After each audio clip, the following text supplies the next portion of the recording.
तो जैसे आपने ऑटो एंसिलरी कहा या कई लोग रियल एस्टेट में कहते हैं कि रियल एस्टेट मेन प्लेयर नहीं है, आप एंसिलरीज़ में चले जाइए, जो उनके लिए सप्लायर्स हैं, उनके पास चले जाइए। अ, वैसे ही क्या पावर में भी वो थीम खोजी जा सकती है कि ठीक है, अगर सोलर बहुत बढ़ रहा है, तो आप सोलर के जो सप्लायर्स हैं चाहे पैनल हो या दूसरी चीज़ें जो बिल्कुल।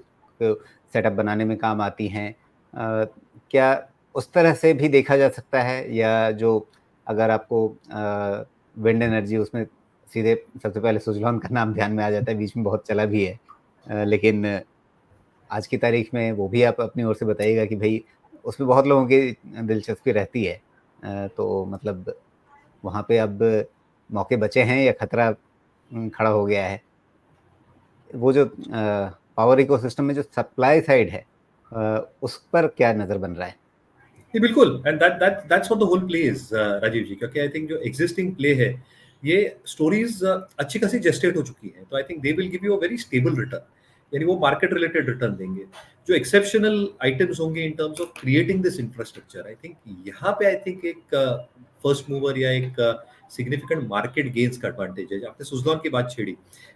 17 से 2017 से 2020 का पूरा काल जहाँ पे काफ़ी विंड एनर्जी कंपनीज़ थी, a lot of companies could not survive. Suzlon की भी हालत बहुत खराब हो चुकी थी, but they have probably revived in the last couple of year. जो इंटर स्टेट ट्रांसमिशन टैरिफ्स हैं, जो नए ऑर्डर्स आएँगे, बैलेंस शीट की आज स्ट्रेंथ बहुत अच्छी हो चुकी है। ROICs are expected to be better with new orders expected to come their way. But stock अच्छा खासा चल चुका है। तो कहीं न कहीं I think new investors will have to wait for pullbacks onto stocks like a Suzlon or Inox Winds. But Tata Power, as an example, जो सोलर पैनल्स भी बनाएगा, जो कैपेसिटीज एक्सपेंड कर रहा है, अपार इंडस्ट्रीज करके एक स्टॉक है जो एक बहुत बड़ा प्लेयर है इन टर्म्स ऑफ विंड और रिन्यूएबल्स का।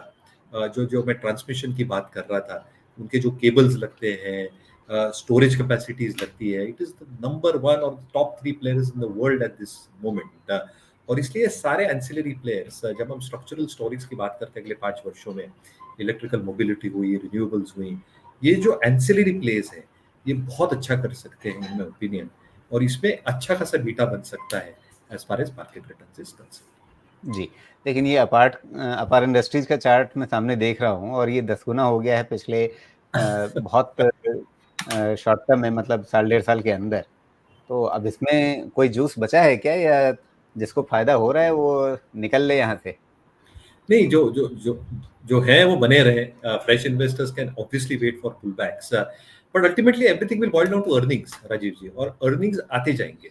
क्या earnings year on year beat कर पाएगी कंपनी? जैसे इनके कैपेसिटीज़ हैं, जो नए ऑर्डर्स आते जा रहे हैं, जो मार्जिन्स पे ऑर्डर आते जा रहे हैं, और जैसे ये एग्ज़ीक्यूट कर रहे हैं, यानी पूरी की पूरी जो एक बैलेंस शीट की हम क्षमता कहते हैं, in terms of earnings expansion, cost optimisation, operating leverage, ये सारे जो हम शब्द यूज़ करते हैं, जो बहुत फैंसी लगते हैं, बट जो अल्टीमेटली प्रॉफिटेबिलिटी है, ये अच्छी खासी इंप्रूव होगी। तो नए फ्रेश इन्वेस्टर्स अगर पुलबैक्स की राह देखें, तो it's still a very, very qualitative story, जो बहुत अच्छा कर सकती है considering not just the ecosystem in India, but abroad as well. काफ़ी एक्सपोर्ट ऑर्डर्स आ सकते हैं टुवर्ड्स अपार, which can actually boost it's earnings growth. और जैसे कैपेसिटीज़ बढ़ाते जाएँगे, फिक्स्ड एसेट टर्नओवर ये पूरे इंडस्ट्री में बहुत अच्छा रहता है, which means return on invested capital और पेबैक पीरियड उतना ही जल्दी वापस आता है, जो रिफ्लेक्ट होता है प्रॉफिटेबिलिटी में।